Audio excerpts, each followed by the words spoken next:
Come on in this morning. This world can never satisfy the longing in my soul when all is lost. Come on in, come on in.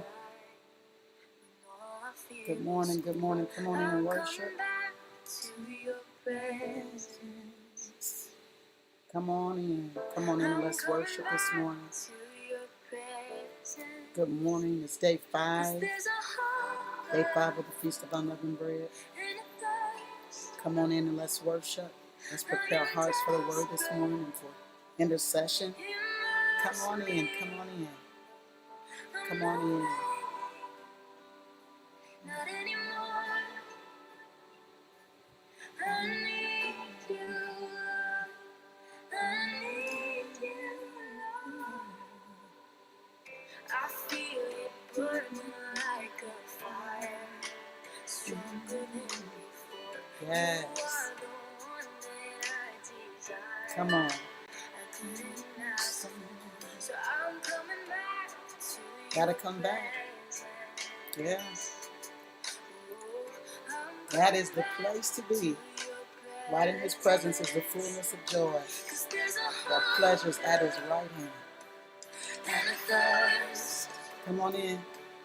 I am desperate. Immerse me. The word says, "He that hungers and thirsts after righteousness shall be filled." Hey, Ronnie, blessings to you. I need you, Lord. I need you, Lord. Come on in, come on in.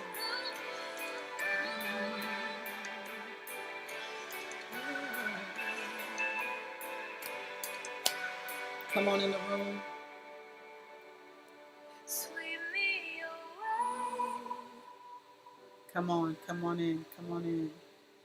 Sweep me away with you. Come and sweep me away.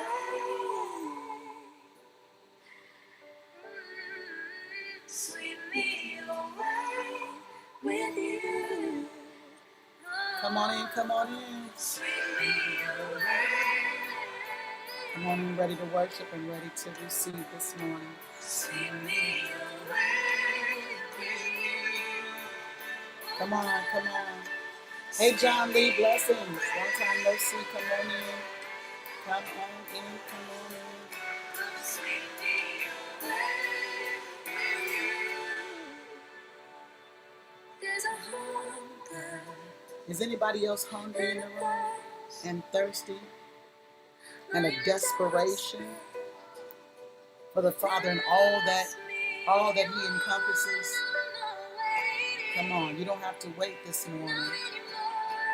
You can just acknowledge the need and step into that fullness, step into that acceptance. Hallelujah.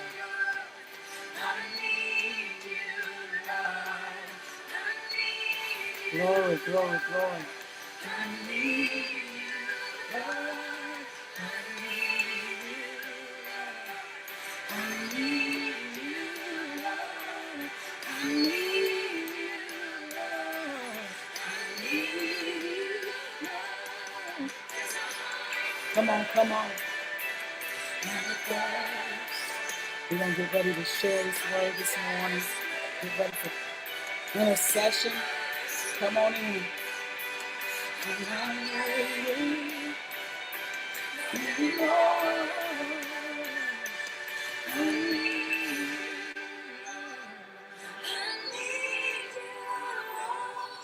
on in, come on in, come on in, come on in. We are here on the fifth day of the Feast of Unleavened Bread.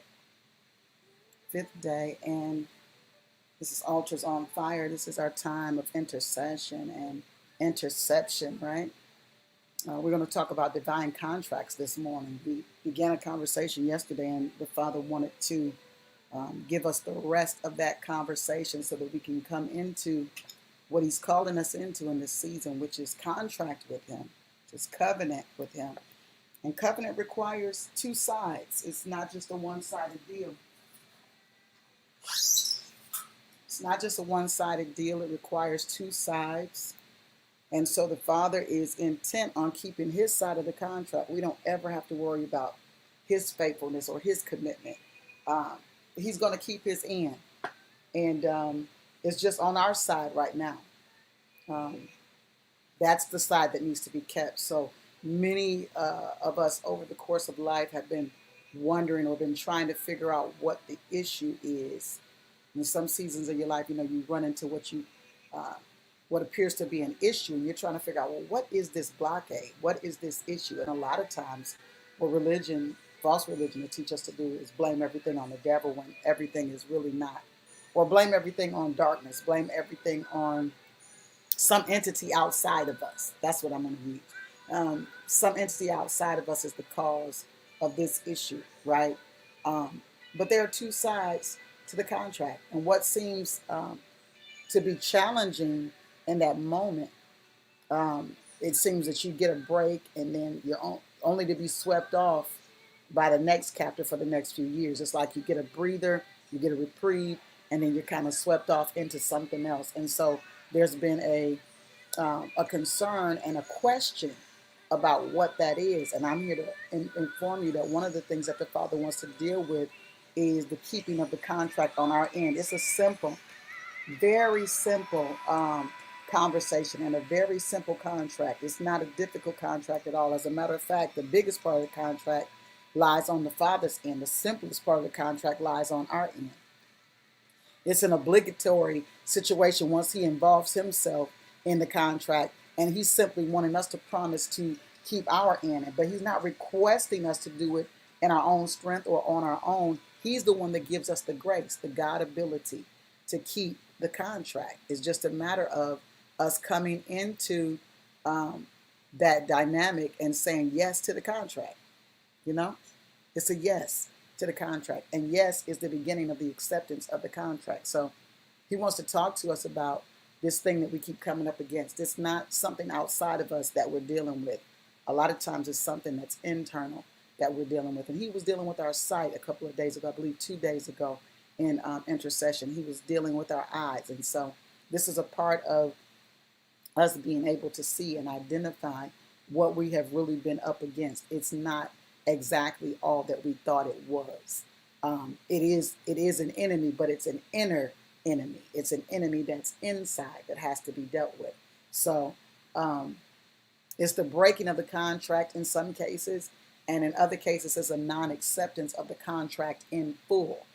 Okay, and that's some of the things that's put us in undesirable places. And when I say not accepting of the contract in full, false religion teaches us that the acceptance of the contract was this, just us being saved from a fiery place at the end of it all. But what about not living in hell on earth, right? There's more to the contract than just that. So we focus on, well, as long as I don't go to hell. Well, first of all, nobody's going there. That wasn't built for man. It was built for the devil and for Satan and his angels, right? However, the lake of fire is another story, right? So we want to make sure that we don't have lakefront property for sure. But that comes as a result of the covenant that we're in. It's a part of the covenant. When you look back at the covenant that he made with the children of Israel, even after their disobedience, their rebellion, their idolatry, which wound them up staying in the land of Egypt and being put under this bondage, this hard bondage, this tyranny of Pharaoh in that season. When you look at that, his commitment to them to bring them out was because of a conversation that he had with Abraham. He was committed to Abraham. He was committed to Isaac. He was committed to Jacob to bring them into this promise. So when you look at that, what wound them up in that undesirable place was their disobedience, right? But he didn't abandon them there. When they cried out, there were things that were put in place.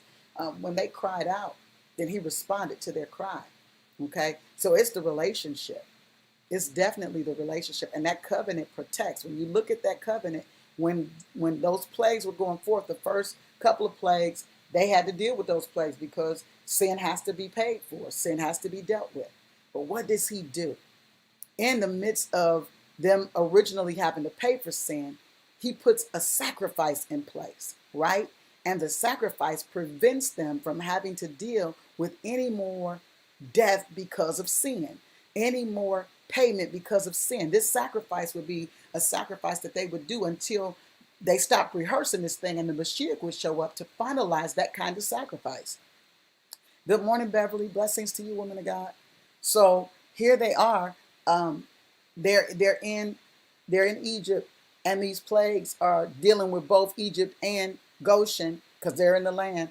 But then at about the fourth or fifth plague, they're no longer in the penalty box, right? Because he's showing them, he's extending to them a grace. He's extending to them a mercy that they didn't have before. And as you know, the word says, with loving kindness have I drawn you. So now they've got to do some things. And so with loving kindness, I'm drawing you because I want you to know that I am for you. I'm not against you, but there is penalty for sin. So what I want you to do is I'm going to extend to you this mercy in this season because I want you to follow these instructions. Go to the Egyptians' houses and take from them.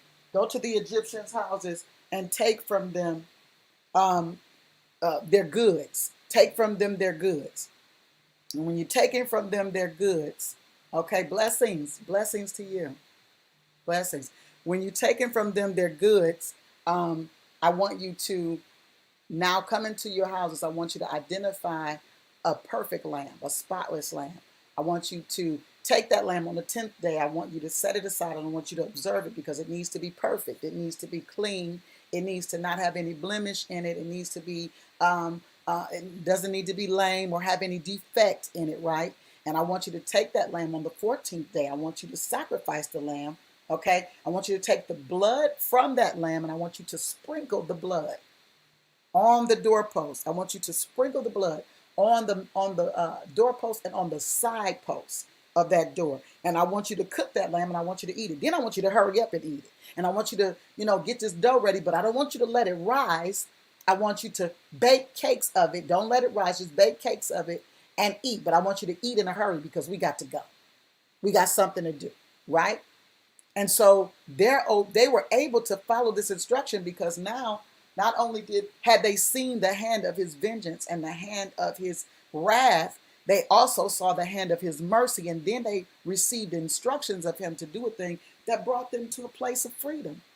It was the thing that was setting them up for them to walk out of because he knew that this last blow to Egypt was going to thrust them out of the land. It was going to absolutely thrust them out of the land. But they were able to follow instructions because of the mercy. Because if you remember correctly, when Moshe went into Pharaoh on one of those occasions, Pharaoh got pissed off and he said, "That's it. I'm sick of this. Y'all lazy. That's what the issue is." Of course, he knew that wasn't what it was. He just didn't want to let them go. Now, y'all lazy. Y'all want to go into the wilderness and worship some God as if to say, "I'm God." Y'all ain't going nowhere. So this is what we getting ready to do. Don't give them no more straw to make bricks. I want the same I want the same output. I want the same time kept. I want them to work the same time every day, and I want the same output every day as if they were getting straw. But they're gonna go find their own straw to make these bricks. We're not giving them straw anymore. And the people said, "Look at what you've done, Moshe. Now look at this. Now we're a scourge to them. Now they really hate us. And now they're really laying more burden on us. This is more painful than it was before, all because you went in there and opened up your big mouth to let the people go." There was some doubt. There was some disbelief there. There was some frustration because of the pain. And the word says that they could not even identify or fathom freedom because of the weight of the bondage that was on them. I know there'll be some that are listening to this, maybe for the first time, you're hearing some of these things, and you can't even fathom freedom from some of the things you've been dealing with because of the weight of the pressure, the weight of the bondage. But this is the exact bondage that the Father's coming after in this season. And that bondage, that thing that you have felt, could have possibly, again, it's not just something outside of you that you're dealing with, it's something internal. Could have definitely been a part of breaking contracts that the Father desired to make with you, or non-acceptance of the contract in full. We haven't been taught to accept the contract in full. We've only been taught to deal with that which keeps us from the fire, right?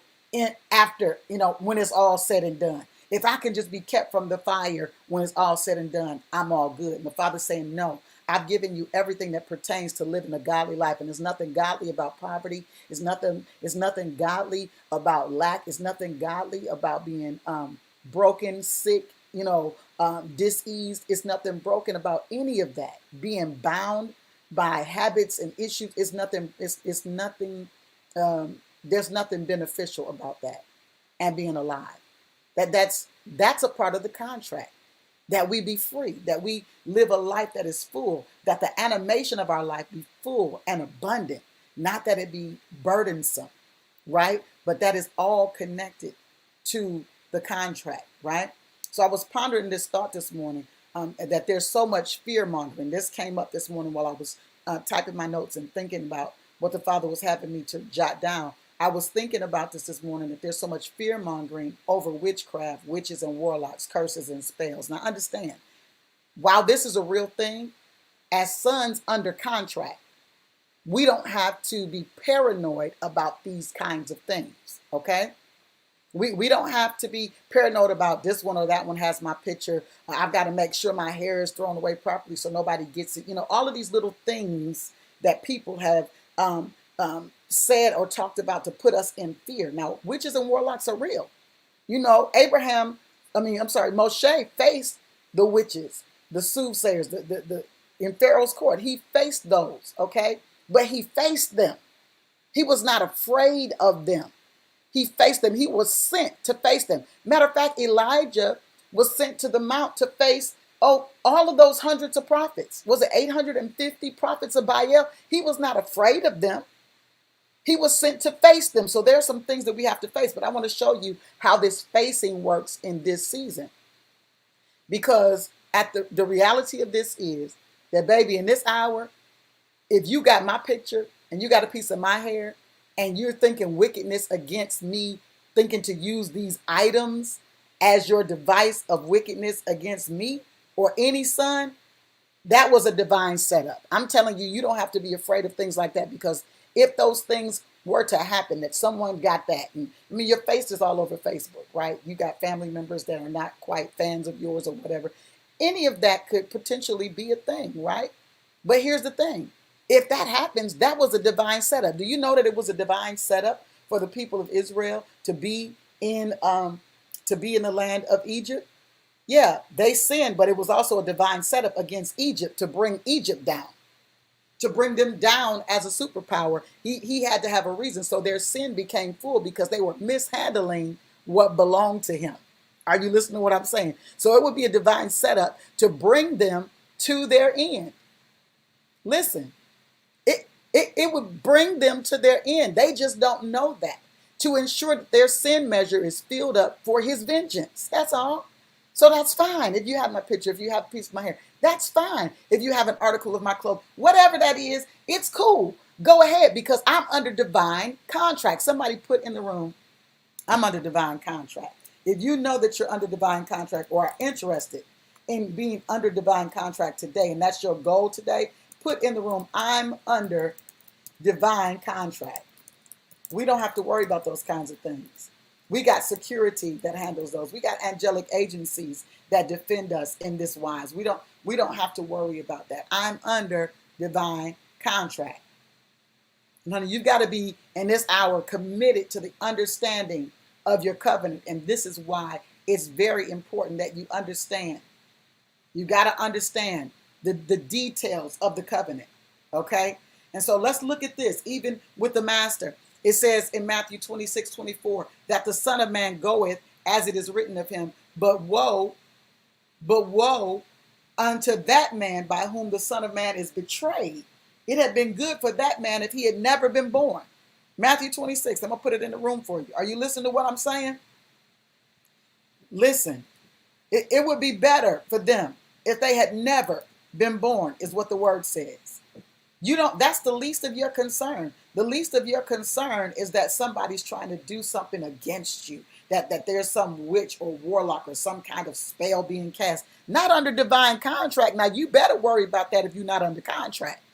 But if you're under divine contract, your contract covers that. There's insurance inside of your contract that covers you. Are you listening to what I'm saying? You can go into all kinds of situations in this season with the confidence. I'm not talking about just walking into stupid situations. I'm saying there are things that you don't have to second guess. You don't have to question things in this season. If you are feeling the leading of the Holy Spirit to go into some things, go into those things with full assurance. I might be going into this wilderness, but I'm coming out in the power of the Spirit. I might experience some things that are uncomfortable for me while I'm in this place. But because the word of Yah is in my mouth, because I carry his word, and because I know the covenant that I'm in, I'm going to declare my covenant when I'm in my wilderness. And that's how I'm going to come out in the power of the Spirit. Are you hearing what I'm saying? He said, woe to the man that betrays me, because it would have been better for him if he had never been born. So let's look at, understand, we're talking today about divine contracts and really the acceptance of the contract. You've got to accept the contract. It's about contractual fulfillment today. Okay? The Father has already made precious promises to us. All right, we've heard about the precious promises. We hear that phrase all of the time. But because he's made these precious promises, is it not on us to accept the promises, not just in our words, but in our actions, in our movement, in our posture, in our mentality, in our spirit, accepting the contract? That's the thing that's going to carry us into this divine place, that's going to carry us into the destined place, that's going to carry us into the promised place. It's the acceptance of the contract. Actually operating in that contract is what is going to give us the results that we've been looking for. So let's look at the Mashiach's fulfillment of the contract. Let's look at the dynamics of the Mashiach's contract. The master's contract here. We read that after all of the fulfillment of his life being sacrificed, it would produce both redemption for those who would receive and damnation for those who would deny it. You got to understand, his blood, the contract that he went under, was both a contract of redemption and damnation. It was a contract of redemption for people that would receive the contract. We see the rehearsal of that in Egypt with the children of Israel in Goshen. It's all about pictures and rehearsals and all of this to come to the culmination of that, the reality of that in what we call the New Testament, right? So there they are. That blood that was on the doorpost was redemption for them. But for all of those who heard the word and did not do it, for all of those who were in Egypt, and understand, you can identify the fact that there's messengers all the time. Throughout the scripture, you see messengers. So not only was this a fact, but there were some of the Egyptians that had already joined forces or joined league with the children of Israel based on the fact that they did not have the plagues. Once those plagues were not in both places, some people just transferred over like, okay, well, we're going to go over here because this is where the plagues are not. So this is where we're going to be, right? So those that were outside of that instruction were the ones who were howling and weeping in the morning, okay? Their firstborn, the firstborn of animals, of their flocks, right? The firstborn of their sons and daughters, right? Firstborn, it didn't matter what it was. If it was firstborn, it was dead that morning, okay? So we see the fact that that blood brought both redemption and damnation. Redemption for those that would receive it and damnation for those who would not. So let's look at that for a minute. Let's just ponder that. Let's selah that for just a moment. You may not be intentionally rejecting the contract. And this is why the Father is bringing it to your attention, because there is yet a repercussion for not accepting contracts, because sometimes we just haven't dug deep enough. Sometimes we just listen to what everybody's saying and we're not searching for ourselves. And that in and of itself is very dangerous. To just be listening to what any voice is saying and not searching for yourself. That's a responsibility that every son has. And this is why I say often, this is for the Bereans, because the Bereans, they were following Paul's ministry. However, they were ones that would search the scripture. Okay, let me see if that sounds right, but let me just make sure that lines up. They were searching the scriptures daily. You understand what I'm saying? They weren't just accepting what was being said. They went and searched. In other words, that was Paul's revelation, but I need it to be mine now. That's Apostle Crystal's revelation, but I need it to be my revelation now. So I'm going to go and I'm going to search it out. I'm going to dig it out, right? So let's see the Mashiach's fulfillment of this contract. Let's look at it. It pleased Yah, first of all, to bruise him.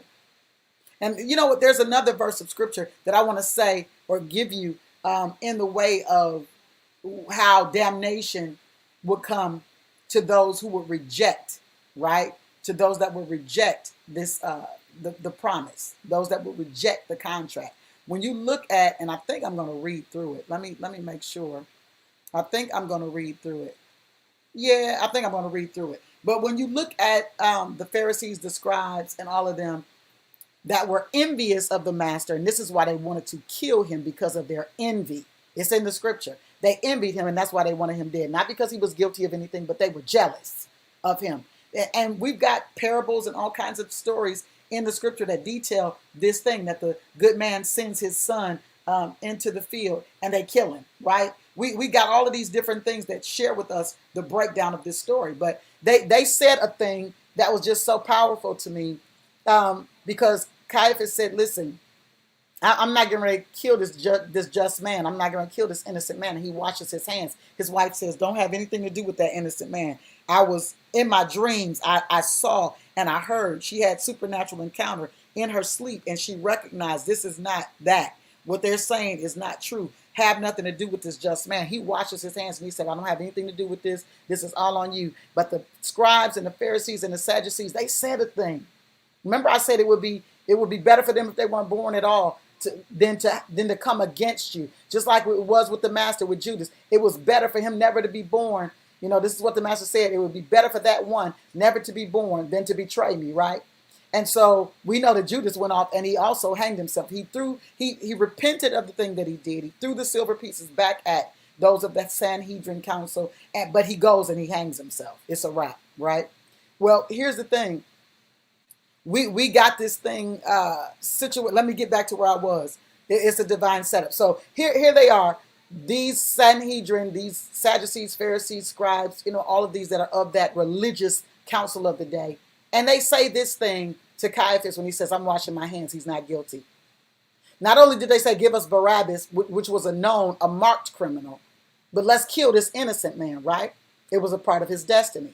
But notice that he didn't say anything. He wasn't worried about them. He wasn't worried about Judas. He said, go do it quickly. Go handle your business, right? But they said this thing. They said, let his blood be upon us and our children. Oh my God.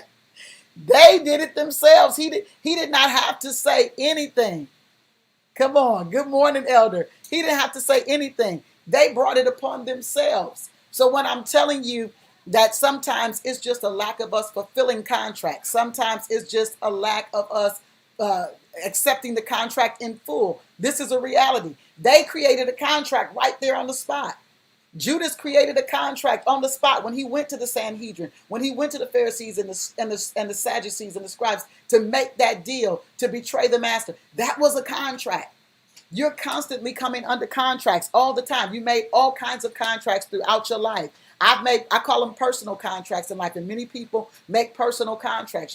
People say stuff like, I'll be married by the time I'm 26. All these different personal contracts that ultimately get us in trouble because we have contracted with ourselves and we ain't got the wisdom to do what we're trying to do without the Father. That's something that we need to communicate with him about, but we're making contracts outside of wisdom.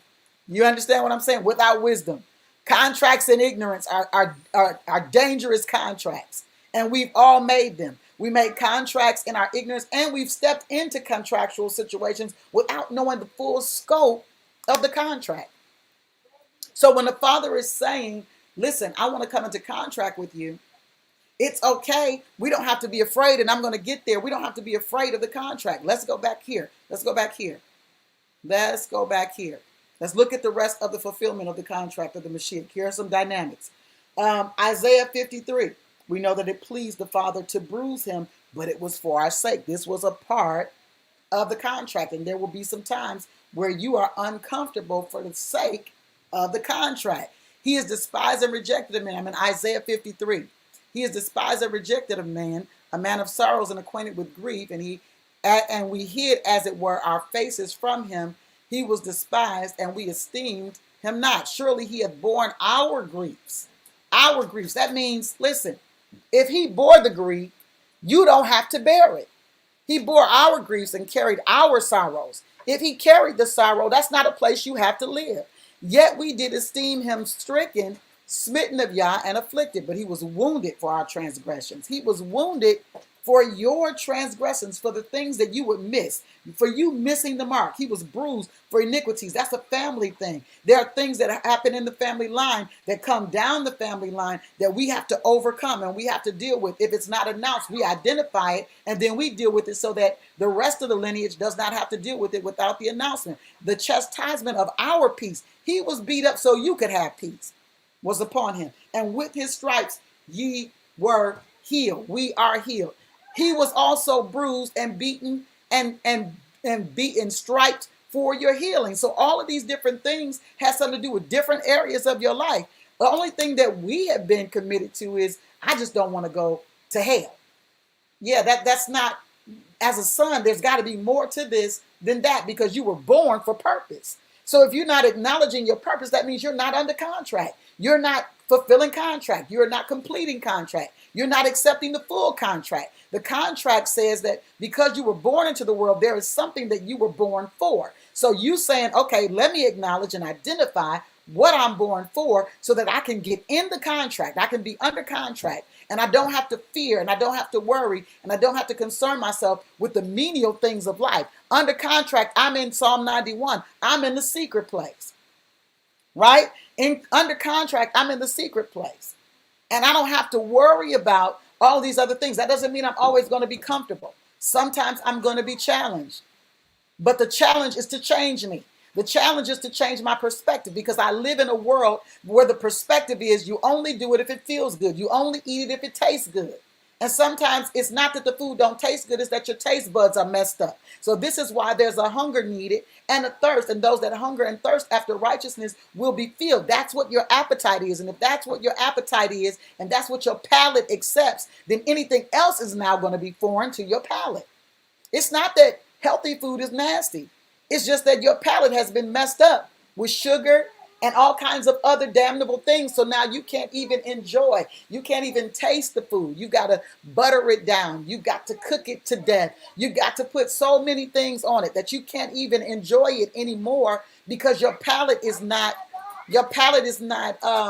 it's not free for that. It's bound by all of the other things.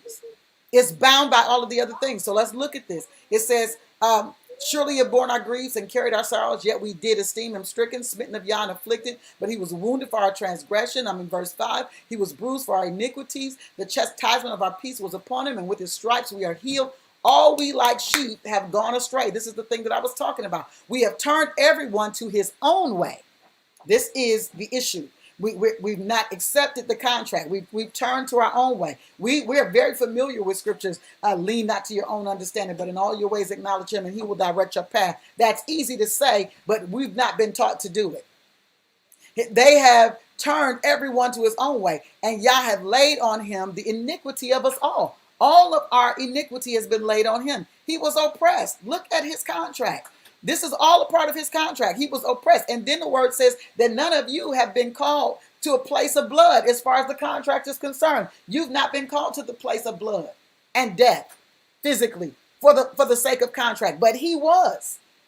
So we've got to honor his contract. We've got to look at this contract and say, wait a minute. There should be no problem with me coming under divine contract. I know it may be uncomfortable, and my yes may mean I have to do some things that I didn't think I wanted to do. I didn't think I had in me to do. Maybe the yes means that I have to teach now. Maybe the yes means that I have to open my mouth and I have to say some things. I have to put myself in a position to be seen and heard because this message must go out. Maybe it's not just about me. It's about those that I was sent here to help. And so if I'm quiet, I'm not under contract. Are you listening to what I'm saying? He died for the contract. All the Father's asking us to do is die to ourselves for the contract and just accept it. Look at this. The contract is connected to your purpose. Here we go. It says he was oppressed and he was afflicted, yet he opened not his mouth. He is brought as a lamb to the slaughter, as a sheep before her shearers is dumb. So he openeth not his mouth. And we know when he got to Caiaphas, when he got and stood before the king, he did not open his mouth. He said, do you hear the accusations that they're making against you? He didn't defend himself. He didn't open his mouth. You know why? Because his death had purpose, and he was not going to interrupt the purpose of his death, because it was not just for him. It was for us. Okay? It was needful that he died so that we could live. Okay? So it says here, he was taken from prison and from judgment, and who shall declare his generation? For he was cut off out of the land of the living. For the transgressions of my people was he stricken. Y'all got that? Let's look further. Let's look at Matthew 26. Matthew chapter 26. Let me see if I can copy it and put it in the room too while I'm talking. Matthew chapter 26. It would be nice if it was highlighted because you could go to it, but it don't look like it's going to highlight it. Matthew 26. Elder, you can still put it up. I was just checking to see if the link would work. Matthew 26. And it came to pass when the Mashiach had finished all these sayings, you know, he was having all these different conversations, and you can go and read Matthew 26 for yourself in your own time. He was having all of these various conversations with them. And when he finished all of these sayings, he said unto his disciples, ye know that after 2 days is the feast of Passover. Where were we just saying? We were in the feast of Passover. So I want to bring back to your remembrance that in this very season, in this very time, this was the time that the master was crucified. This season was about his death. Yes, that we can discuss the resurrection, but right now what the Father wants to discuss in this season of Passover and the Feast of Unleavened Bread is your death, is the death of you, the recalibration of your sight, okay? You giving him your eyes, you seeing things differently, and you coming under contract. That's what he wants to talk about. The resurrection, that's a given. That's a given, and it's a beautiful thing, but you can't rise right until you die right. A lot of people are trying to rise, but they haven't died.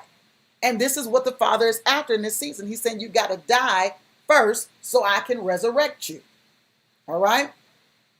It says, you know that after 2 days is the feast of Passover, and the Son of Man is betrayed to be crucified.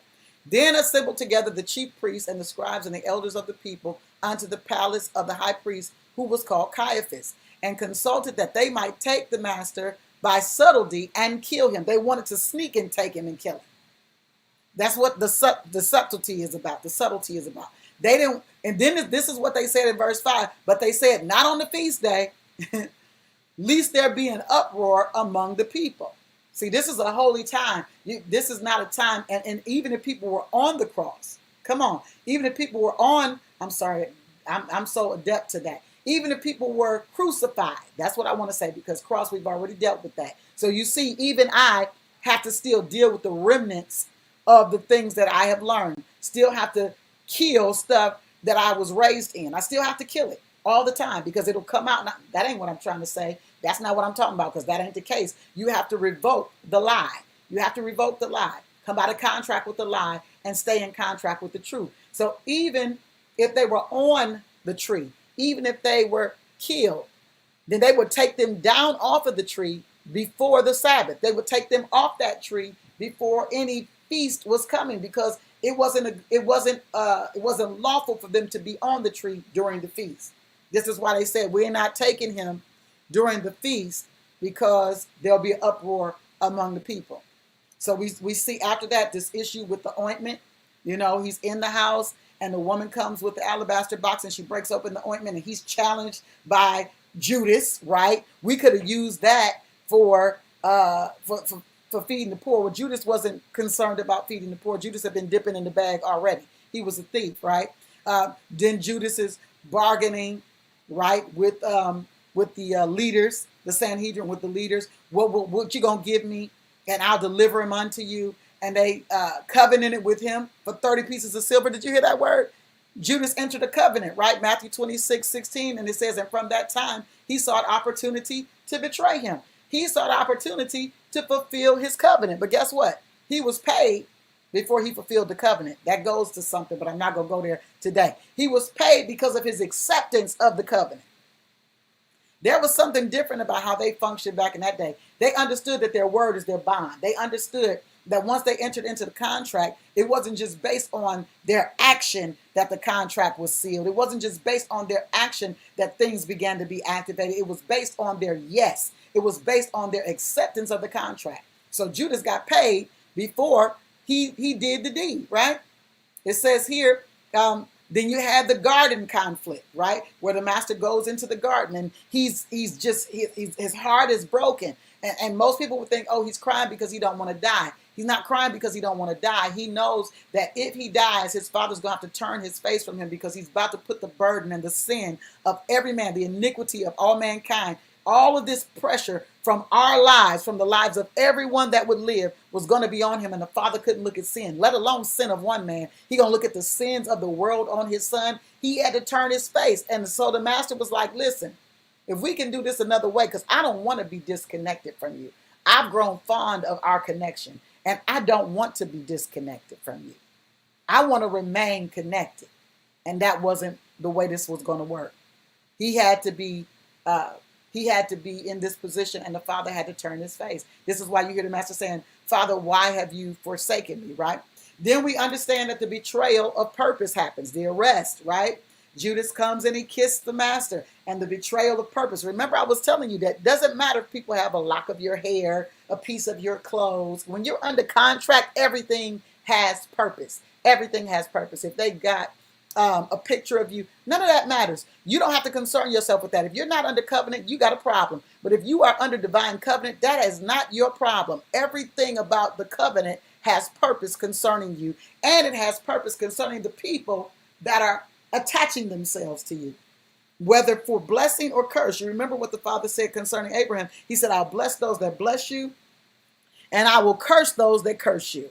Are you hearing what I'm saying? You don't have to send out no curse. You don't have to say nothing ugly. You don't have to do any of that. He said, I will bless those that bless my sons, and I'll curse those that curse my sons. This is how it works. Okay? So we see here that he's standing before Caiaphas. He's mocked for his saying that not one stone shall be left upon another. I'm going to tear this temple down, and in 3 days I'll rebuild it. All of these things are being thrown out at him. They're mocking him. They're making fun of him. And they're saying like, oh, so what about now? Or prophesy to us now. You know, they're going through all these changes. And who's doing all of this? Who's doing the mocking and the jeering? Who's doing all of that are the religious leaders of the day. Those that were reading Torah. Do you know we have religious people all over the world reading Torah every week and think that they are superior to other people? Yeah.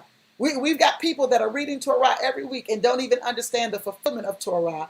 So they're trying to do something to come into the covenant, not understanding that the remembrance and the memorial of it, and just being accepting of whatever the word is prophetically that the Father wants to say to take them to the next place, receiving the instructions during that season is what's necessary. They're trying to do a bunch. They're trying to do a whole bunch of stuff. And to each his own. You know, it's not a sin that you sit down and have a meal. The point is, you can have the meal and miss the moment. You can have the meal and miss. Didn't Judas have the meal and miss the moment? Judas was at the table and he still missed the point. So is it just about the meal, or is it about the point? The master said, this cup, this bread. He was explaining something. So he was giving the type and the shadow of what the reality of what was being done was. Not just the meal, but is what is the fulfillment? What is the prophetic significance of this moment, right? So here we are, Matthew 26. And they that had laid hand on, and they that had laid hand on the master led him away to Caiaphas. The high priest were the scribes and the elders. That's where they were assembled. It says the high priest where the scribes and the elders were assembled. I'm going to read that again so that it makes sense, right? My tongue got tied up and I didn't even understand what I read.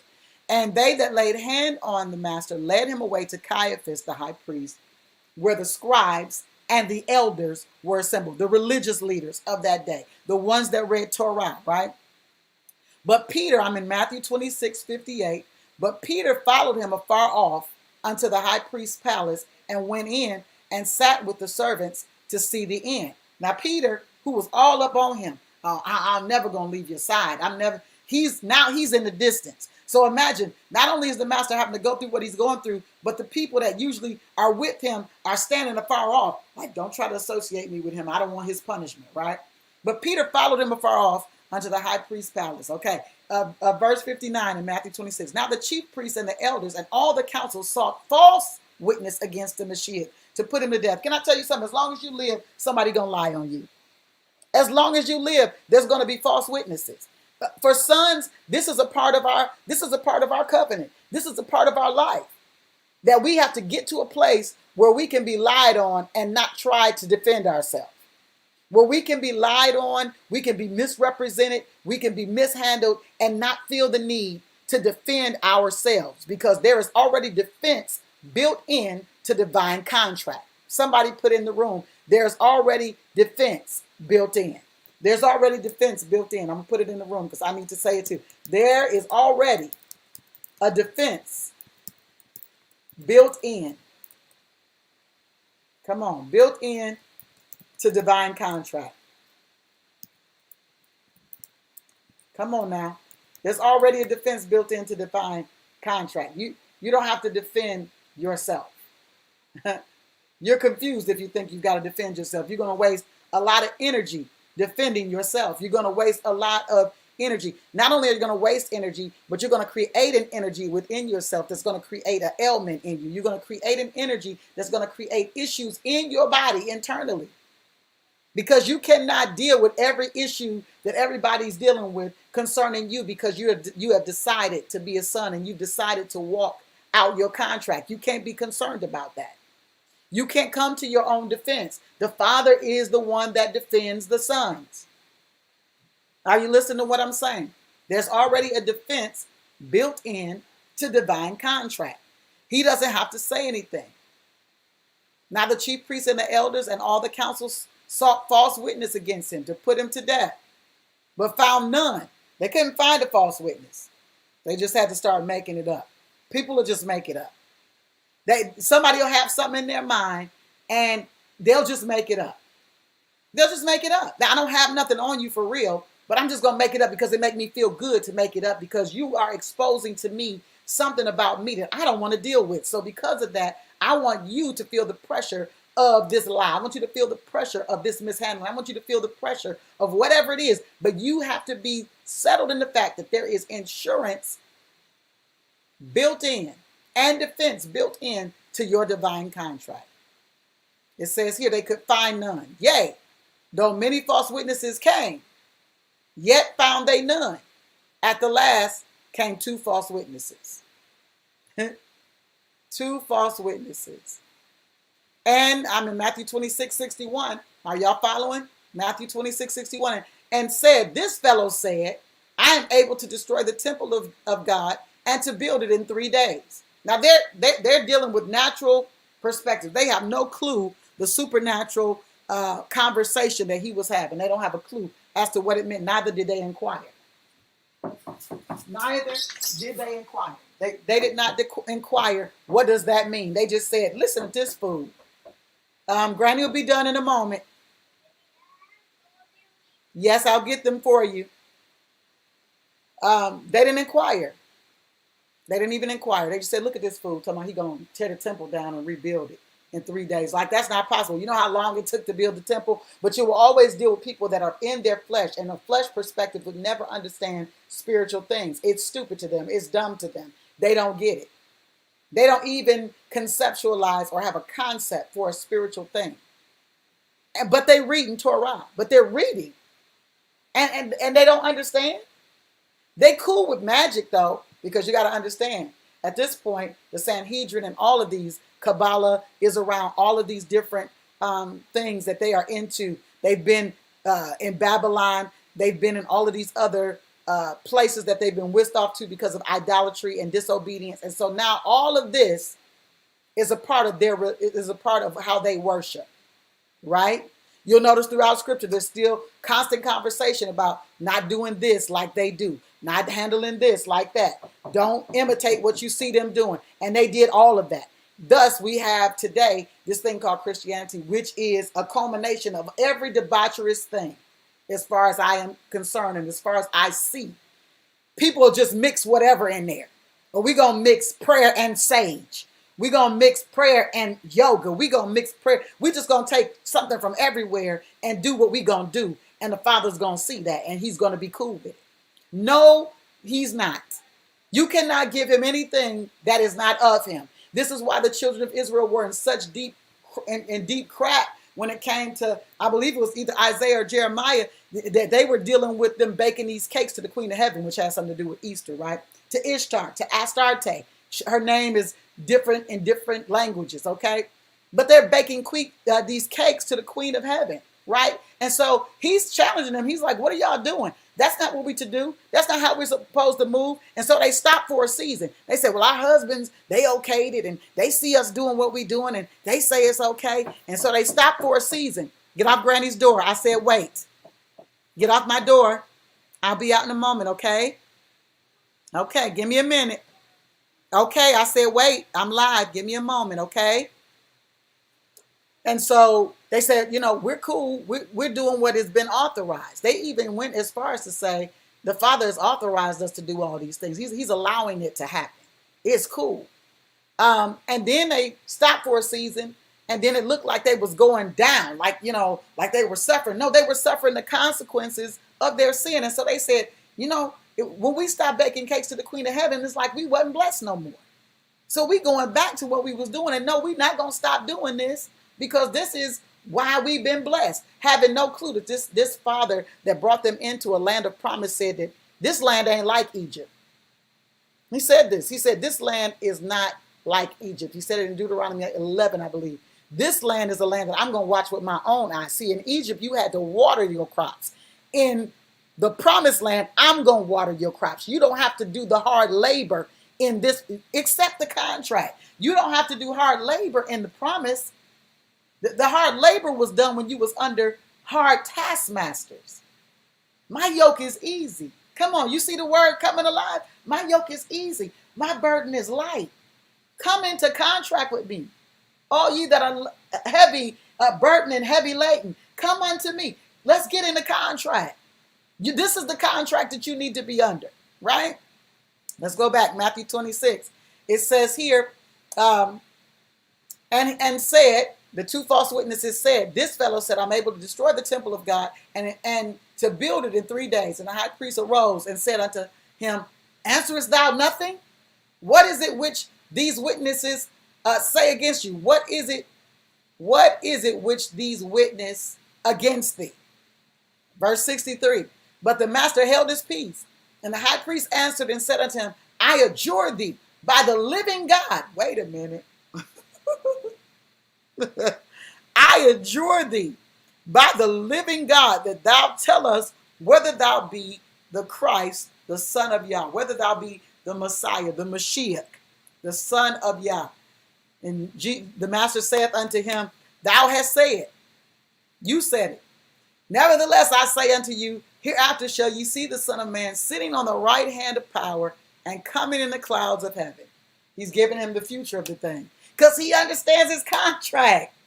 Listen, he's able to endure this. He's able to go through this. He's able to not talk himself out of this. Call angels, to millions of angels to his side to rescue him, because he understands his contract.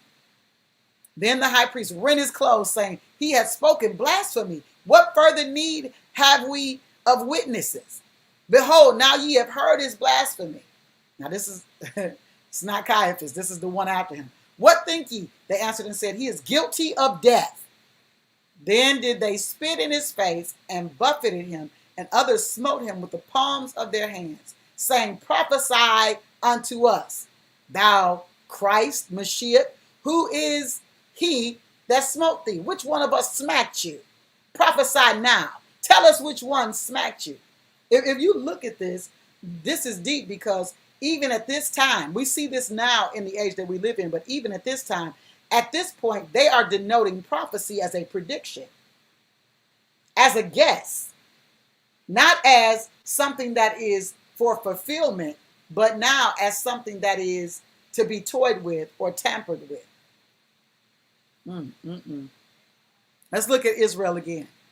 Let's look at Israel again. We see the contract of the master. And I said all of that to deal with that thing in you that says, well, I'm concerned about this or that. And if I do this, then I'm worried about this. And I hear people praying this all the time. You know, keep us from backlash and all of these other things. Listen, the enemy ain't got no authority for no backlash that's going to prevent you or stop you or going to kill you. Whatever the enemy is doing in an attempt to strike back, That's just what he does. That's what he does. You know, he's doing what his job is. You just got to remain in your covenant. You got to remain in your contract.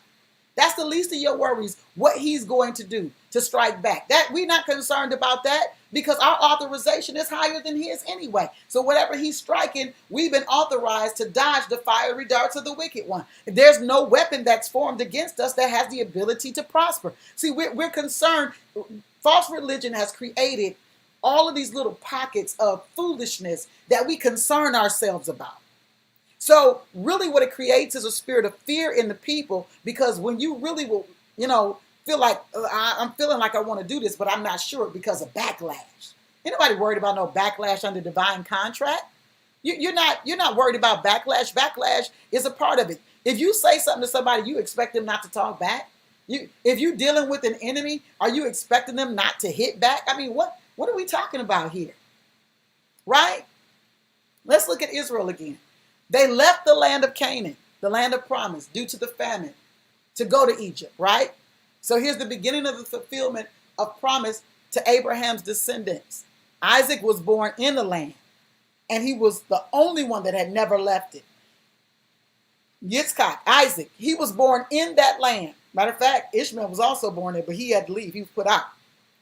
But Isaac was born in the land of Canaan, and he was the only one of our patriarchal fathers, of our fathers, that did not leave that land. Okay? Abraham left the land. Jacob left the land. All right? But Isaac did not. And Jacob was also called Israel, which was the name that was placed on the people of Yah, the chosen ones, not chosen to be superior over people, right? Not chosen as in superior, like he didn't care about no other nation, but superior to be set apart to gather the nations to him. Right? The thing that the Mashiach did in coming to sacrifice, to make the sacrifice, to bring the sons back to the Father, was what he wanted Israel, you know, the Hebrew children to do. Become the sons that would bring the nations to him. Give access to the nations to him. Right? So let's look at this. Let's look at the beginning of fulfillment to Jacob. Genesis 28. Genesis chapter 28.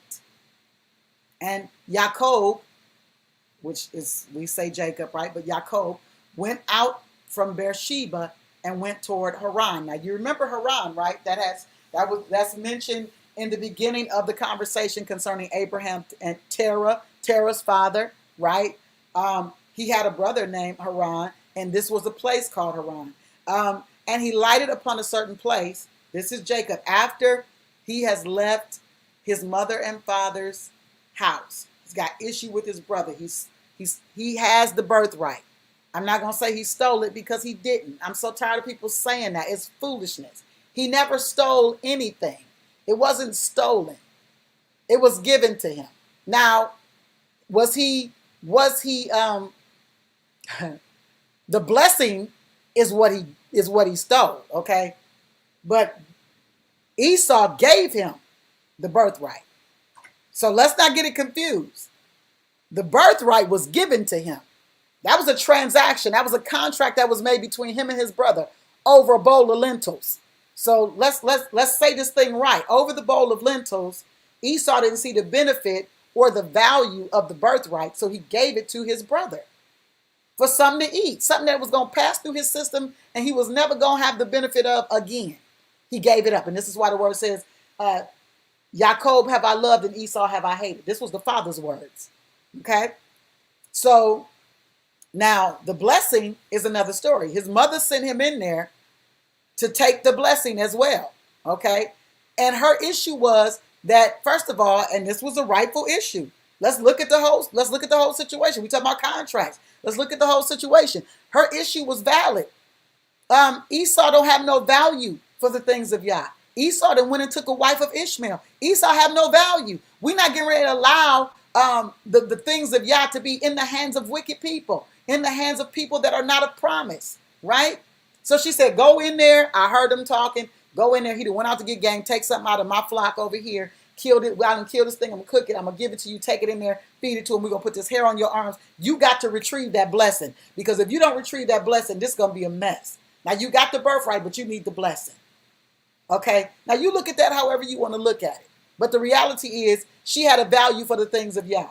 And it bruised her, it broke her heart to even consider that Esau would be the one that would receive the blessing of his father after denying his birthright and intermingling with the thing that they had no business intermingling with.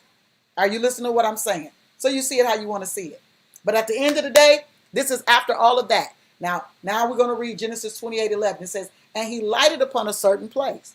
Wouldn't you know that the place that he lighted upon, or that he wound up in, was the land of Canaan, and tarried there all night because the sun was set. And he took of the stones of that place and put them for his pillows, and lay down in that place to sleep. Can you imagine laying on a pillow for sleep? It just means he propped his head up. He wasn't going to lay on the ground. He propped himself up. But darn, that's a hard sleep, right? That's a hard place to sleep. Genesis 28:12. And he dreamed, and behold, a ladder set up on the earth, and the top of it reached to heaven. And behold, the angels of Yah ascending, understand the order of this, ascending and descending. Wait a minute. Ascending and descending on it. And behold, Yah stood above it and said, I am Yah, the God of Abraham thy father, the God of Isaac, and the land whereon thou liest, to thee will I give it, and to thy seed. Listen to this. This man is asleep. He done wound up. Now, how he wind up here? You just go figure. This is why we ain't got to worry when we under divine contract, or when we're connected to those that are under divine contract, because the contract comes to us. You know, a lot of people talk about the curse all the time, but there is a blessing. There were some people, and I feel the Holy Ghost now, because I know for certain there were some people in my family line that were sons of the Most High. You hear what I'm saying? And they had contract with him. And I am simply a recipient of the contract. Listen, I'm simply a recipient of that contract. I'm a recipient of the contract that they made. Just like Solomon was a recipient of the contract. The relationship that his father had with Yah, he became a recipient of that affection, a recipient of that love, a recipient of that passion of Yah towards him, because of his father's relationship. Don't worry about your children. They are heirs to they are inheritors of the fellowship and of the communion and of the intimacy that you have with Yah right now. Don't worry about your grandchildren. They are recipients of the inheritance of the love relationship that you have with Yah right now. They're recipients. They are under divine contract. They just don't know it yet. So here we go. He dreamed, and behold, the ladder was set up on the earth, and the top of it reached into heaven. And behold, the angels of Yah ascending and descending. I want to deal with that for a moment. Ascending, meaning going up and coming down. Come on. I mean, going up and coming down. Now, understand, there were people in our families that did some other stuff too. And so this is the dynamic. This is where we have that war in the flesh. That war in the flesh, until we make a decision to come under contract. But baby, if you come under contract today, that war is over. The war, the repercussions of the other contracts that were made, that's over, because you just simply were accepting contract. And it's a mixture of things that you're receiving. You're receiving the blessing, and then you're blessed for a little while, and then it seems like you're dealing with something else. You got to come into contract with something. You got to pick a side to come into contract with. If it's the divine contract that you're coming into contract with, you got to renounce the diabolic contracts and don't even deal with that no more. Don't even deal with that no more. Don't try to make diabolic contracts good. Just stop it. It is what it is. It is what it is. I got people in my family that were dibbling dabbling. I know this because I got a cousin that's a historian. She is a historian, I promise you. And she put up some stuff, and every time she finds something on family, she put it up. And okay, I see what you was into. And to some people that might be okay, but to Yah it wasn't. It's a covenant with darkness. I see that, but that ain't the covenant I'm under. I'm rejecting that, and I'm under divine contract. I'm under the contract of the forefathers that loved you, and you said to 1,000 generations, the blessing would be on those that love you. So let's look here. It says here, I was dealing with the ascending and descending. So there's something that's happening from the earth to the heavens. You know what? I might not go too far with this, because I'm feeling something. I'm sensing something else in this dynamic, in this conversation. But I'm going to put it here as a pin, because I got to come back to it. Ascending, not coming down first, not descending out of the clouds, not descending out of the heavens first, but ascending into the heavens. I'm gonna put a pin there. I just want to put a pin there, and we'll come back to that. Okay. It says here, where are we at? Yep. And behold, Yah stood above it and said, I am Yah, the God of Abraham, your father, God of Isaac, and the land that you're on, where you're lying at, I'm going to give it to you and to your seed, right? All right, let's look. We passed the hour, so I'm almost done. And thy seed shall be as the dust of the earth. Now, the similar promises that were made to him, that was made to the forefathers, it's all a similar conversation. Just like you cannot number the stars of the heavens, you cannot number the dust of the earth. Now, there's something in that too, Holy Spirit. Hold on. We're going to put a pin in that. We're going to put a pin in that. Stars and dust. We're going to put a pin in that. I'm not even going to fool with that because that's going to take me in a direction.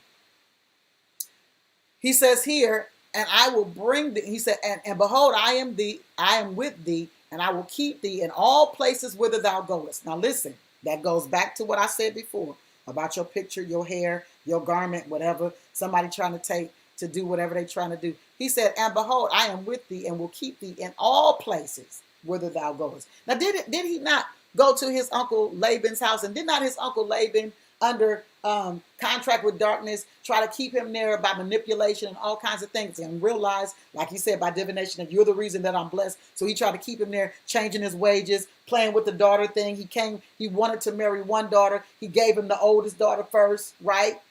He gave him Leah instead of Rachel, and then said, oh, this is our custom. And then so he had to work another 7 years to get the one that he loved, right? Played all these games, put him in all these kind of trick bags. But what was the father do? He said, I'm with you wherever you go. And what was the ultimate end of that? You put me in this trick bag, right? But at the end of the day, I had a dream, right, that opened some things up to me. And what happened in Jacob's dream? He's dreaming, and this angel of Yah is showing him how to deal with this situation, how to deal with this, the tyranny of his uncle, this unjust treatment, right? And he gives him how to take the bark off of the trees, the different trees, several trees were involved, and put it in the watering trough. Well, there was a deal or covenant made, a contract between him and his uncle. You can go read it for yourself. There was a contract made between him and his uncle that his uncle would have these and he would have these. Well, the spotted, the ring straked, and all of that were to be his. But the ones that were solid was to be his uncle's. So what was happening was he was putting these bark in the watering trough when they would go to mate. And when they would go to mate, he would make sure, this is what, I'm telling you, the father did this thing. It was a switcheroo. I'm not going to get into the whole story. I want you to go read it. Maybe I'll pull it up. I want you to see it. Let's see. I'm pulling it up now. And we're going to look at it because I want you to see. I want you to hear. It's in Genesis chapter 30. So after he has this encounter, after he has this dream, he said, I'll be with you wherever you go. Wherever you go, I got you. Don't even trip. No need to worry. I got you. Genesis 30. Let's go there. Because I want you to see what divine contract looks like. This is why you can be accepting the contract, right? You can accept the contract. I want to get down to where he dreamed is what I want to do. I don't want to deal with the battle between Rachel and Leah. Okay, let's go down to verse 25. Yep. Let me see. I am trying to find particularly where the dream came into play. Yeah, okay. Let's go down to verse 25. Genesis chapter 30. We're going to start at verse 25. And it came to pass, when Rachel had borne Joseph, look at this, she was barren, right? When Rachel had borne Joseph, and Jacob, or Jacob, said unto Laban, send me away that I may go unto my own place and to my own country. He wants to be free now. I got what I wanted. I came here. I have prospered you. I put you in a good position. I got what I came here for. And it was clearly this woman that I wanted, that I loved. that you played games with, but now I got her. And now she even has borne me a son. I want to take everything that I have gotten here, and I want to go on out. I want to go back to my country. I want to go back to where I came from, right? Give me my wives and my children for whom I have served thee, and let me go, for thou knowest my service which I have done thee. And Laban said unto him, I pray thee, if I have found favor in thine eyes, tarry, stay. For I have learned by experience, it was by soothsaying, it was by, the word there is actually by divination, that Yah hath blessed me for your sake. And he said, appoint me thy wages, and I will give it. And he said unto him, thou knowest how I have served thee, and how thy cattle was with me. And he said, for it was little which thou hadst before I came, and it is now increased unto a multitude. And Yah have blessed thee since my coming, and now when shall I provide for my own house also? And he said, what shall I give thee? He's still trying to bargain with me. He's still trying to come. Listen, I'm going to stop here and I'm going to say this right now. This is coming. I'm going to say some more of this in another season, because this has to do with real life, practicality of our lives right now, in the world that we live in right now. Everything in life is about contracts. Your phone bill is a contract. Your house note is a contract. Your car note is a contract. There are a lot of contracts that you're not even aware of that you are under. When we accept the cookies on our computer, all of these things are contracts. Everything is about contracts. So even if you got a ticket, that's a contract. I want you to understand that what the adversary's goal is, because he understands contractual law. Okay? You got to get in this place where you begin to understand contracts better. If you need to go and look at some stuff and study some stuff, even if it's just on YouTube, and begin to get an understanding of contractual law, read the word and go and search out the things that you're reading. You need to have a better understanding of contractual law, because everything that the adversary is seeking to do is about putting you under contract. When you look at this, but there's freedom for that, and we're going to talk about that in the days to come. When you look at this, you see Laban, what is he constantly doing? Tell me what wages. Tell me what you want me to give you.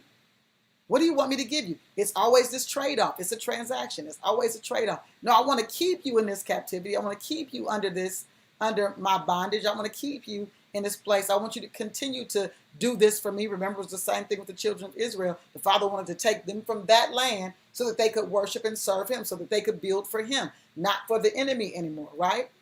So look at this. He said, tell me thy wages. And Jacob said, thou shalt not give me anything. If thou wilt do this thing for me, I will again feed and keep thy flock. I will pass through all thy flock today, removing from thence all the speckled and spotted cattle, and all the brown cattle among the sheep, and the spotted and speckled among the goats, and of such shall be my hire. Are you listening to this? He said, these are the ones that I'm going to take for myself. Listen again, the speckled and spotted, and the brown cattle among the sheep, and the speckled and spotted among the goats. That's going to be mine. Okay, this is what you can do for me. Give me a piece of what I've grown. So shall my righteousness answer for me in time to come, when it shall come for my hire before thy face. Everyone that is not speckled and spotted among the goats, and brown among the sheep, that shall be counted stolen with me. And Laban said, behold, I would it might be according to thy word. Yes, that's the contract. That's what we're going to do. And he removed that day the he goats that was ring streaked and spotted, and all the she goats that were speckled and spotted, and every one that had some white in it, and all the brown among the sheep, and gave them into the hand of his sons. Got this? And he set 3 days' journey betwixt himself and Jacob, or Jacob, and Jacob fed the rest of Laban's flocks. And Jacob, listen at this, took him rods of green poplar and of the hazelnut and chestnut tree, and piled white strakes in them, and made the white appear which was in the rods. And he set the rods which he had piled before the flocks in the gutters in the watering troughs, because understand, his portion had been taken out of these flocks of Laban's. They had been removed, right? So nothing that Jacob is now managing is his. It's all Laban's. He's there to manage Laban's flocks. So the flock that belongs to him has been given to his sons to manage. You got this, right? I want to make sure you're following me. Let me take the time and see what you guys are saying in the comment. Social Security. Right. That's all those things that they say are benefits of you being a slave of a corporation called the United States of America. But that's not the conversation of today. We will get into that, and then that'll be another part of an acceptance of a contract, because if you recognize in Genesis 12 is where the father begins to have a conversation with Abraham. That's the first part of the contract. Come out of your father's house. I'm going to take you to a land. He agrees. He leaves. But then in 19, you see there's another part of the contract. Now I need y'all to be circumcised because I need this to be a sign, a token. And the seal of the covenant of righteousness is the fact that you're going to be circumcised. So it's levels of contractual agreement in the kingdom. Levels. He's going to take you from faith to faith and glory to glory, right? He's not going to give you a contract on the level of faith you don't have. Correct? So, yeah. When he starts talking to you about it, though, then it's time. He's letting you know, okay, we get ready to come up on some things and you're going to have to make a decision. So here we go. Those were removed already. And Jacob took him the rods of green poplar and the hazelnut and chestnut tree, and it gives you the dynamics that were dealt there. Now, this was a dream. He saw this in a dream, and we're going to keep reading. And the flocks, listen to this, and he set the rods, I'm in verse 38, Genesis 30:38. And he set the rods which he had piled before the flocks in the gutters and the watering troughs when the flocks came to drink, that they should conceive when they came to drink.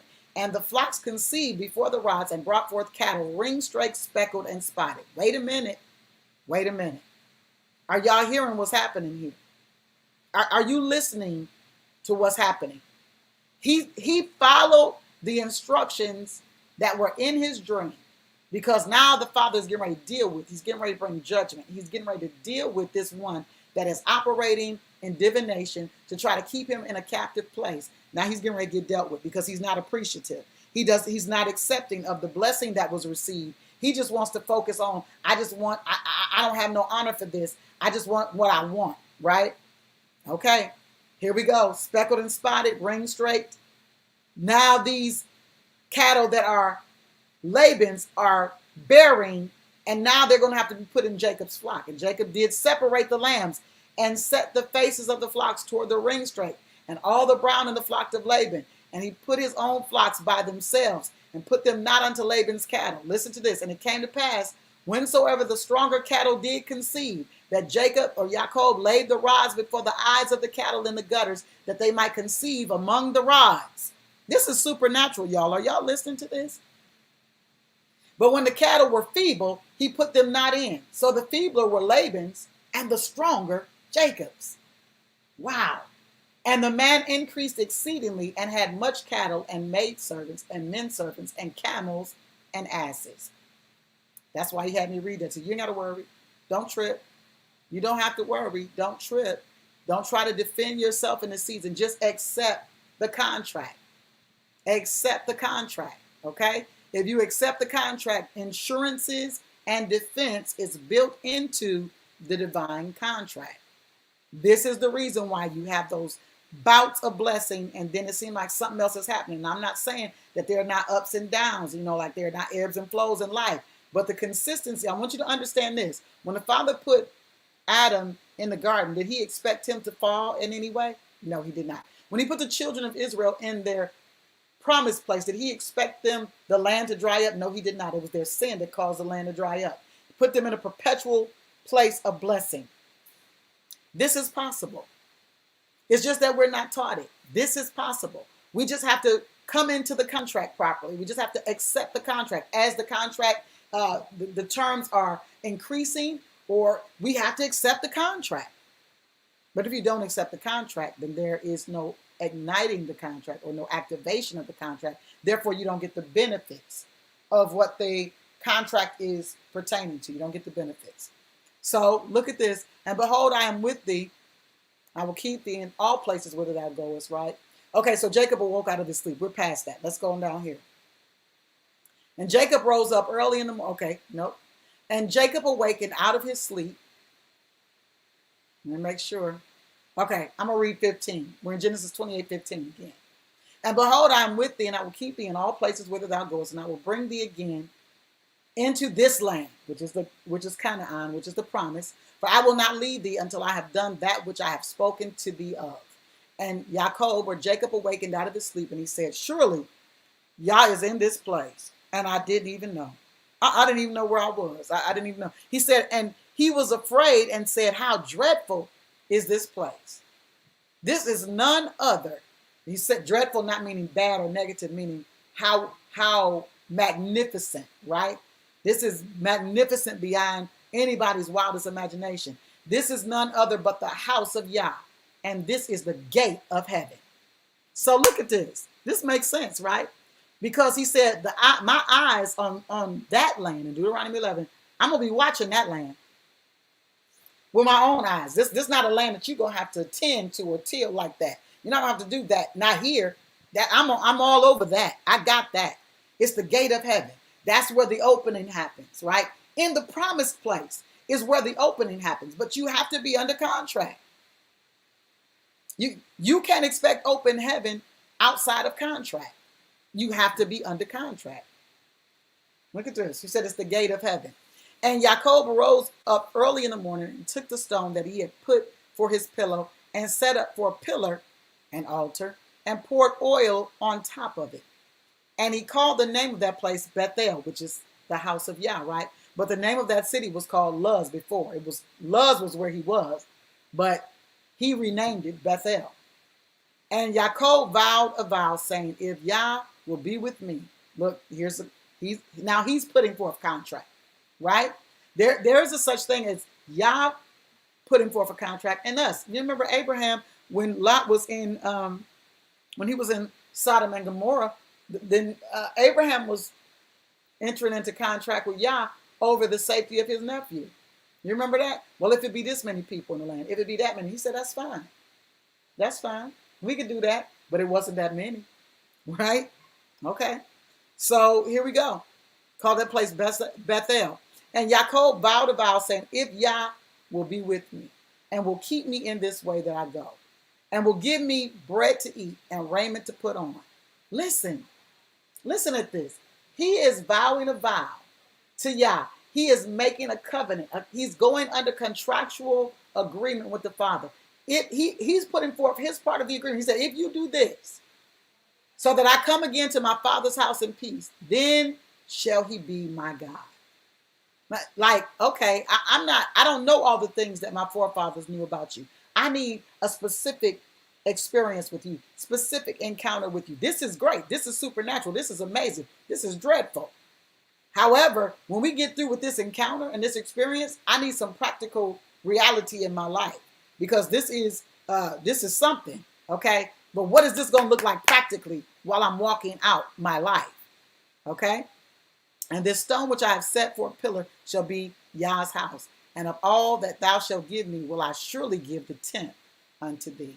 Okay, so there's no contract without acceptance. Therefore, there can be no enforcement of contract without acceptance, okay?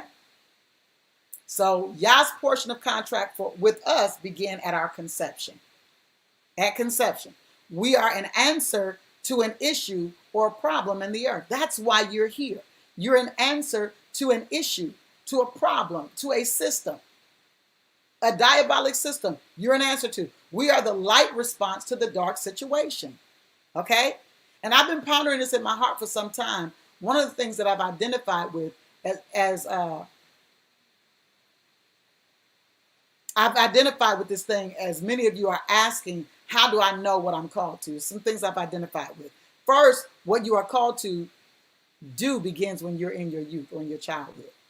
The things that you talked about, what you learned or what you leaned toward as a child, whether it was related to art, music, talking, speaking, writing, dancing, building, whatever it was, that was a part of your identifying markers to some of your gift sets. Now, we're talking about gift sets right now. This is a part of your purpose, though. Your gift sets are a part of your purpose. Then what you dreamt about repetitively. Did you have repetitive dreams as a child? What were they?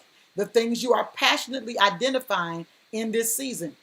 And maybe in that season, things you might have been passionate about. But as an adult, there are things that you're passionately identifying, like, oh, I wish I could do something about that. And I wish some things that you just feel really passionate about, right?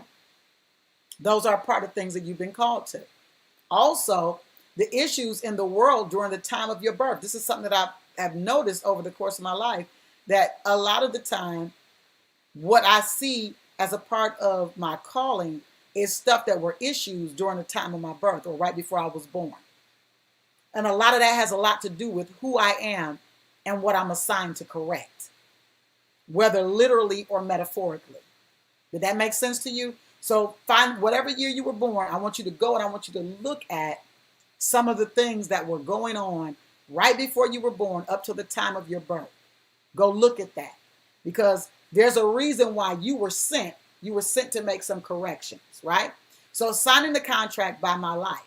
And it took me a minute, this morning as I was making a new covenant, a new commitment to contract on this new level, making a new commitment on the new level to contract, right? Took me a minute. And then that ungodly fear that we rebuked yesterday got slapped down today, because I was like, what am I afraid of? What is there to fear to contract with Yah when we know he gonna keep his end of the contract? And we also know that he has given us his grace, or he's extended to us his ability and his capacity to fulfill our end. Why would we be afraid to say, with my life, I come into contract with you? Why would there be a fear there? It's a lack of trust. It would be a lack of trust that would prevent you today from coming into contract with Yah on this level, that with my life. He's not requesting your death like he did the Mashiach's death. He only needed one son for that. But you are going to have to die to the things that you think are important that are not important to him, that have nothing to do with your purpose. So if you observe and accept, the scripture said to Joshua, if you observe to do all that I command you, if you observe, meaning accept, and do, meaning to execute all that I command you this day, then there's going to be a prospering way for you, right? There's going to be a prospering way for you. I'm gonna put a pin there, because we have done some work here. We put in some work here. We are coming into the acceptance of the contract. We'll come back to this. We'll do a part 2 in the morning, talking about the acceptance of the contract. We only have 2 more days, and I believe that all of this, unless day 3, is going to be about something else. I know tomorrow we're going to still be on this accepting the contract piece, with more examples and more conversation. And I potentially want to bring some people on in the morning, just so we can talk about some of these things. Just kind of talk about it and get it out in the open. You know what I'm saying? So, Father, we thank you today for you giving us the key to the blessing, the key to the abundance, the key and the access to the promised place. The promised place is in us before it's a place that we're taken to. It's in us before it is a place that we arrive at. And so we thank you for the promise being fulfilled in this hour of contractual agreement, that we are accepting the contract with you, that next level of contract. We come into that contract, and with our lives, we contract with you today, because we know that it's not the death of us that you're looking for physically, but it is our life that you're looking for, to be able to speak through, to be able to flow through, to be able to blow through, to be able to make a sound through that can be heard by those that would be in the environments that we're in, so that the nations might know that you are God, so that as you're blowing through us, as you're flowing through us, that the manifestation, that our faith it comes to a place of growth, and that the things that we're having faith for in the season that you've spoken to us, we're producing the substance for and looking at the manifestation of, because we have come into divine contract with you. This was your desire from the beginning. And so we are thankful that you have laid your desire upon us. And it is our passion in this season, even as it was the master's passion, to fulfill your desire for him to be bruised, that he might be the sacrifice, that others might come and others might know you as their father. Father, we thank you today that we don't just accept the little trinkets and beads that are being offered to us by the systems of this world, but we want to come into the treasure. We want to come into heaven's treasure, not in the sweet by and by. That's not what you promised us. Even to the disciples, you said in this life and in the life to come, that you were going to do some things, that there was going to be abundance, that there would be what they need, that they would not lack, because they came in the contract. And so we accept the contract today. And we thank you for it. We accept the contract, and we thank you for the outcome of the acceptance of the contract. Come on, just wherever you are, just go ahead and just worship him for the acceptance of the contract. Go ahead and worship him for the outcome of your acceptance of that contract. Go ahead and worship him for that right now, because there are some things that are coming to you in this season that are a result of your acceptance of that contract. Not when you finally put your thumbprint on the line, but you have put your words, your mouth has spoken a thing that now you're getting ready to be rewarded for, and then you're going to walk out this contract. You're going to walk it out. You're going to walk it out. Come on and walk it out. Here comes the glory. Come on and walk it out. It's time to walk out the contract. But payment is coming now. Payment is coming now. See, the Father does things a little differently. His setup is a little different. He said, you accept the contract. And when you accept the contract, you don't even have to have walked it out yet, because your word is your bond. Your word is your bond. Come on. Your word is your bond. Here comes the glory. Here comes his doing, because you've accepted the contract. Here comes the glory of the Lord. Come on, come on. Let's worship our way out of here. We're going to worship our way out of here. Here comes the glory of the Lord. Come on, come on. Here comes his doing. Here comes his doing. Hallelujah. Come on, come on, come on. Here comes his glory. Here comes his doing. Here comes his doing. Here comes his doing. Hallelujah. Here comes his doing.